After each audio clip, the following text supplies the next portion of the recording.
जय श्री राम दोस्तों, आज हम पढ़ेंगे एस्ट्रोलॉजी चैप्टर नंबर 8 जो है क्लासिफिकेशन ऑफ हाउसेस या फिर कुंडली में भावों का या घरों का वर्गीकरण। वैदिक ज्योतिष में 12 भाव होते हैं जो हमने पहले चैप्टर में पढ़ा है। अब इन भावों का उनके प्रॉपर्टीज़ के अनुसार, भावों के महत्व के अनुसार उसका वर्गीकरण किया गया है। जातक के जीवन में पड़ने वाले इनके प्रभाव के अनुसार उनको वर्गीकृत या फिर क्लासिफाई किया गया है। ये विशेषतः 5 प्रकार के होते हैं: केंद्र, त्रिकोण, मारक, दुस्थान और उपचय। अब हम इन्हें सेपरेटली पढ़ेंगे। केंद्र भाव आपके सपोर्ट सिस्टम होता है, आपकी कुंडली को सपोर्ट और स्ट्रेंथ प्रोवाइड करता है। ये आपके जीवन का नींव है और सबसे ज़्यादा महत्वपूर्ण घर है। ये पिलर कह सकते हैं, आपकी लाइफ का पिलर या फिर नींव है। ये स्ट्रेंथ और स्टेबिलिटी देता है। ये उसमें केंद्र भाव में सबसे पहले आता है प्रथम भाव। प्रथम भाव जो होता है वो आप खुद हो, आई, मी, माई सेल्फ। ये आपका पर्सनालिटी को दर्शाता है, आपकी इंडिविजुअलिटी को दर्शाता है। ये दर्शाता है कि आपका हेल्थ कैसा है, आप डिसिप्लिन्ड हो नहीं हो, आपका फिजिक, आपका एटीट्यूड, आपका लुक्स, ये सबको दर्शाता है। आपका नेचर कैसा है, आप ऑप्टिमिस्टिक हो, पेसिमिस्टिक हो, ये सबको दर्शाता है। ओके, केंद्र भाव में जो सेकेंड भाव आता है वो है आपका चतुर्थ भाव, 4th हाउस। चतुर्थ भाव बताता है आपका सुख, बताता है ये आपका सुख भाव है। ये माता को बताता है, मदर को दर्शाता है। वाहन, भूमि, प्रॉपर्टी को दर्शाता है। आपके घर का एटमॉस्फेयर कैसा है ये दर्शाता है ये। उसके बाद सप्तम भाव जो 7th हाउस है, ये दिखाता है साझेदारी, पार्टनरशिप। आपके मैरिज को दर्शाता है, आपके स्पाउस को दर्शाता है, किसी भी तरह की साझेदारी को दर्शाता है। बिजनेस पार्टनरशिप को दर्शाता है, पार्टनरशिप भी तो एक साझेदारी है, उसे दर्शाता है। पब्लिक कॉन्फ्रंटेशन को दर्शाता है, आप आपके कस्टमर्स के साथ किस तरह से इंटरैक्ट करते हो, फेस टू फेस इंटरैक्शन को भी दर्शाता है। आखिरी का भाव आता है दशम भाव, 10th हाउस। ये आपके कर्म का भाव है। ये आपके प्रोफेशन को दर्शाता है, आपके करियर को दर्शाता है, आपके कार्य क्षेत्र को दर्शाता है। नाम, सम्मान, इज्जत, शोहरत कितना आपको मिलेगा, पब्लिक इमेज कितना आपका बनेगा, ये दर्शाता है। तो ये है केंद्र भाव।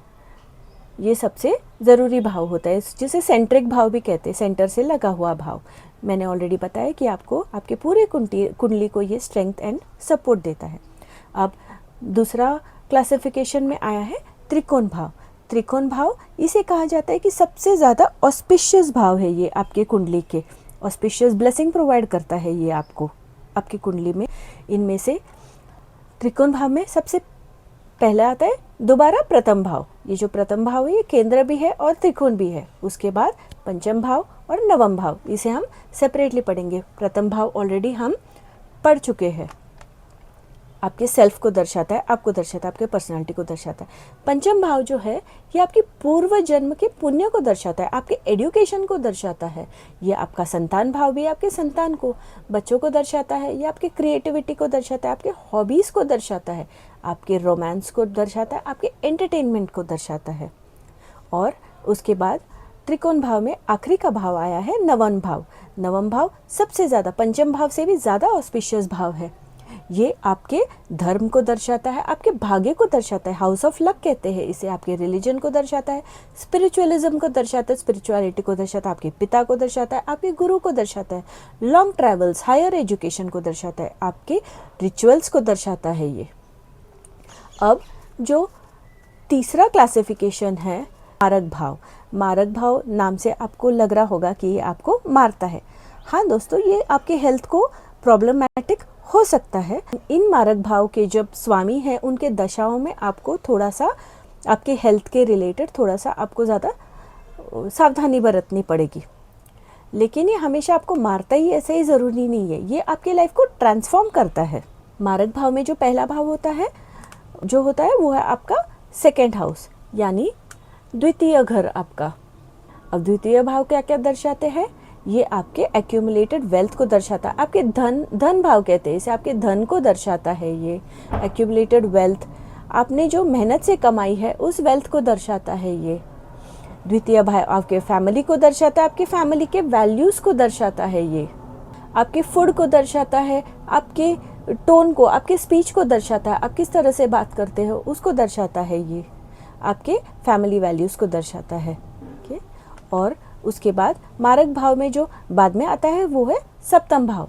सप्तम भाव हमने पहले ही पढ़ लिया है कि आपके किसी भी तरह की साझेदारी, या तो मैरिड पार्टनर को दर्शाता है या तो आपके बिजनेस पार्टनर को दर्शाता है। ये हम ऑलरेडी पढ़ चुके हैं।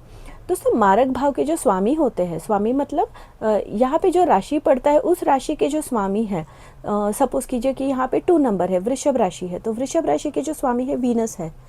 तो वीनस या फिर शुक्र के जो दशा में आपको आपके हेल्थ के लिए थोड़ा सा केयर लेना पड़ेगा। उस वक्त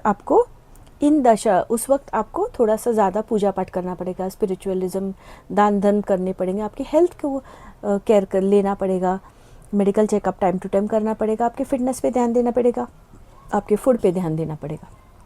ओके, ये लाइफ ट्रांसफॉर्मिंग भाव भी है। अभी ये जो घरों का जो वर्गीकरण होता है उसमें जो है 4th जो कैटेगरी है वो है दुस्तान भाव, जिसे हम त्रिशडाया घर भी बोलते हैं। दुस्तान हाउस में जो होता है ये सबसे पहले होता है आपका 6ठा भाव, आपका 8म भाव 8th हाउस और आपका 12th हाउस। सबसे पहले हम देखेंगे 6ठम भाव। 6ठम भाव में ये रोग, रिपु, ऋण को दर्शाता है। ये दर्शाता है आपके एनिमीज़ को, आपके डिसीजेस को दर्शाता है, ये आपके लोन्स को दर्शाता है, कोई भी लीगल प्रॉब्लम्स आते हैं उसको दर्शाता है, ये सेवा को दर्शाता है, ये आपके डे टू डे जॉब को दर्शाता है, आपकी सर्विस को दर्शाता है। आप जो जॉब करते हो, दैनंदिन जो भी जॉब करते हो उसको भी ये दर्शाता है। आपके पेट्स को, आपने घर में जो भी पेट्स पाले हैं उसको दर्शाता है, आपके सर्वेंट्स को दर्शाता है, ये कोई भी लीगल डिस्प्यूट को दर्शाता है। अभी ये आपके 8म भाव है। 8म भाव दिखाता है लाइफ के ट्रांसफॉर्मेशन को, सडन लॉसेस को दिखाता है, ये क्रॉनिक डिसीजेस को दिखाता है, लॉन्जिविटी को दिखाता है, आपकी आयु को दर्शाता है, मिस्ट्री को दर्शाता है, सीक्रेट को दर्शाता है, हम जो भी पढ़ रहे हैं अकल्ट साइंस, एस्ट्रोलॉजी, इसको भी दर्शाता है। कोई भी डोनेशन, सीक्रेटिव जो डोनेशन है उसको दर्शाता है, आपके इन लॉस को दर्शाता है। और फिर जो दुस्तान भाव में जो आखिरी का भाव होता है वो है 12th हाउस, द्वादश भाव कहते हैं जिसे हम। ये आपके फॉरेन सेटलमेंट को दर्शाता है, आपके विदेश में जो आप रहते हैं उसको दर्शाता है। दोस्तों, कुंडली में विदेश का मतलब हमेशा अमेरिका, ऑस्ट्रेलिया, फॉरेन कंट्री नहीं होता है। आप जिस स्टेट में रहते हो उस स्टेट से अलग दूसरे स्टेट में भी आप जाते हो जहाँ पे कल्चरल डिफरेंसेस होते हैं, खान पान का डिफरेंस होता है, उसे भी हम विदेशी कहते हैं। तो ये आपके विदेश भाव को दर्शाता है, आपके फॉरेन सेटलमेंट, आपके इन्वेस्टमेंट को दर्शाता है। ये मोक्ष का भाव है, आइसोलेशन का भाव है, जेल यात्रा को दर्शाता है, एक्सपेंस, व्यय को भी दर्शाता है। दोस्तों, मैंने आपको बताया कि ये कहा गया है सबसे नेगेटिव हाउसेस जो दुस्तान भाव है, लेकिन कोई भी हाउस नेगेटिव नहीं होता। अगर आप इस भाव के अनुसार अलाइन होकर काम करते हो तो फिर ये नेगेटिव नहीं है। जैसे ये जो 6th हाउस है ये सेवा बताता है, तो आप सेवा कीजिए, निस्वार्थ सेवा कीजिए। आप जैसे आपने देखा होगा कि कई लोग गुरुद्वारे में जाके सेवा करते हैं, लंगर का सेवा करते हैं। आप किसी गौशाला में सेवा कीजिए, किसी मंदिर में सेवा कीजिए, जो भी आपका रिलीजन है आप निस्वार्थ भाव से सेवा कीजिए। सेवा का मतलब ये नहीं होता है कि आपने डोनेशन दे दिया। सेवा का मतलब होता है कि फिजिकली आपको काम करनी है, आपको सेवा देनी है फिजिकली। जैसे 6th हाउस है, 6th हाउस के लिए आपको डोनेशन देना है। ये मैंने बताया कि सीक्रेट का हाउस है, मतलब ये नहीं कि आपने डोनेशन दिया और आप पब्लिसाइज कर रहे हो कि मैंने इतना दान किया, इतना धर्म किया। नहीं, ये आपको सीक्रेटली करना है। तो आप अगर सीक्रेटली जो भी आप चैरिटी करते हो, अगर आप करते रहोगे तो फिर ये भाव का काम कर रहे हो, आप ये भाव को आप अलाइन कर रहे हो, इसके नेगेटिव इफेक्ट्स को आप रिड्यूस कर रहे हो। इवन आप एस्ट्रोलॉजी सीख सकते हो। इस भाव के जो भी बिजनेस होते हैं, इस भाव के जो प्रोफेशन है होते हैं वो प्रोफेशन कर सकते हो। मैन्युफैक्चरिंग है, टैक्सेशन है, अकल्ट साइंस है, ये सब आप कर सकते हो। कोई भी डीप रिसर्च कर सकते हो आप, वो भी इस भाव में आता है। 12th हाउस द्वादश भाव के साथ अलाइन होना मतलब अगर आपकी कुंडली में लिखा है कि आपको फॉरेन में जाके, या जो मैंने आपको ऑलरेडी बताया फॉरेन मतलब आपको फॉरेन में जाकर ही आपको सफलता मिलेगी, तभी भी आप आपके बर्थ प्लेस में ही काम कर रहे हो, स्ट्रगल कर रहे हो, तो फिर कोई फ़ायदा नहीं। आपको इसके साथ अलाइन करना है, तो फिर आपको आपके बर्थ प्लेस से मूव होके किसी और स्टेट में जाके या फिर किसी फॉरेन कंट्री में जाके अगर, या फिर किसी MNC में काम करके अगर आप काम करोगे, इस जो भाव कहती है, जो कुंडली कहती है, जो प्लैनेट्स कहते हैं, उसे सुनिए, उसके साथ अलाइन कीजिए, तो फिर कुछ भी नेगेटिव नहीं होता है, तो फिर आपका लाइफ बहुत ज़्यादा ईजी हो जाएगा। ओके, तो ये है दुस्तान हाउस। और आखिर का जो वर्गीकरण होता है, 5th कैटेगरी होता है, वो उपचय भाव। उपचय भाव में आता है 3rd हाउस, दोबारा से 6th हाउस आता है और 11th हाउस आता है। उपचय भाव का मतलब है कि ये प्रोग्रेसिव हाउस होते हैं। इसका मतलब इनिशियली आपके लाइफ में स्ट्रगल होगा, लेकिन बाद में आफ्टर अ सर्टेन पॉइंट आपके लाइफ का जो स्ट्रगल है, जो अगर आप कंसिस्टेंटली हार्ड वर्क करते हो, एफर्ट्स डालते हो, तो विद इन टाइम के बाद, कुछ टाइम के बाद यही घर आपको, यही भाव जो आपको इनिशियली स्ट्रगल दे रहा था, वो बाद में आपको बेनिफिट्स देगा। आपको उसका, आपका जो हार्डवर्क है उसके लिए आपको रिवॉर्ड देगा घर ये। अब उपचय भाव में सबसे पहले होता है 3rd हाउस, तृतीय भाव। तृतीय भाव होता है हार्डवर्क का भाव होता है, करेज का भाव होता है, ये पराक्रम का भाव होता है, ये आपके छोटे भाई बहनों का भाव होता है, आपके कम्युनिकेशन, आपके वाणी का भाव होता है, मीडिया का भाव होता है। ओके, उसके बाद षष्ठम भाव को तो ऑलरेडी हमने देख लिया है कि ये रोग, रिपु, ऋण का भाव होता है। उसके बाद आता है आपके एकादश भाव, 11th हाउस। एकादश भाव में ये लाभ का घर होता है, आपकी इच्छा पूर्ति का घर होता है, आपके बड़े भाई बहनों का घर होता है, आपके सोशल नेटवर्क, आपके फ्रेंड्स, आपके जितने भी सोशल नेटवर्क है, आपके फैमिली के अलावा अब जहाँ जो आप बड़े लेवल पे इंटरेक्ट करते हो, सोशल नेटवर्क, उसका भी ये भाव होता है। 3rd हाउस हो, 6th हाउस हो। 6th हाउस मैंने आपको पहले ही बताया, आपके जॉब, आपका दैनंदिन सर्विसेज जो आप जॉब करते हो उसका भी घर होता है। तो आप हार्डवर्क हो या फिर जॉब हो या फिर लाभ हो, ऐसे ही आपको नहीं मिलता, उसके लिए आपको मेहनत करनी पड़ती है, आपको बहुत सारा एफर्ट्स देना पड़ता है, आपको कंसिस्टेंटली काम करना पड़ता है, तब जाके ये भाव आपको अच्छा पॉजिटिव रिजल्ट देगा। ओके, तो हमने पढ़ लिया है केंद्र, त्रिकोण, मारक, दुस्तान और उपचय भाव। अब अगर ये जो दुस्तान भाव के जो लॉर्ड्स होते हैं, जैसे 6th, 8th और 12th, जिसे हम थोड़ा नेगेटिव कंसिडर करते हैं, उसके जो लॉर्ड्स होते हैं, वो लॉर्ड्स अगर उपचय भाव में बैठते हैं, जो मैंने ऑलरेडी बोला है, प्रोग्रेसिव हाउस में बैठते हैं, जिसमें पहले इनिशियली एफर्ट्स होता है, उसके बाद फ़ायदा होता है। अगर इनके जो लॉर्ड, सपोज 8th हाउस के लॉर्ड, 8 में राशि लिखी है 6, यानी कन्या राशि।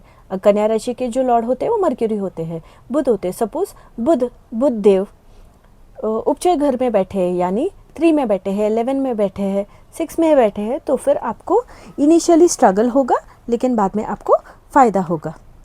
उसी तरह से त्रिकोण और केंद्र और त्रिकोण भाव के जो स्वामी होते हैं, वो अगर केंद्र और त्रिकोण में ही बैठते हैं, या फिर एक साथ केंद्र और त्रिकोण के जो भाव के स्वामी होते हैं वो त्रिकोण में बैठे या केंद्र में बैठे हैं, तो फिर ये आपको राजयोग देता है, ये बहुत ही ज़्यादा ऑस्पिशियस होता है। उसी तरह से त्रिकोण भाव के भी जो स्वामी है, सपोज 5th हाउस के जो लॉर्ड है और 9th हाउस के लॉर्ड है, दोनों कंजंक्शन में 9th हाउस में बैठे हैं या फिर 1st हाउस में बैठे हैं, तो फिर ये भी बहुत ही ज़्यादा ऑस्पिशियस कॉम्बिनेशन है। तो फिर दोस्तों, आज हमने पढ़ा है क्लासिफिकेशन ऑफ हाउसेस या फिर भावों का वर्गीकरण।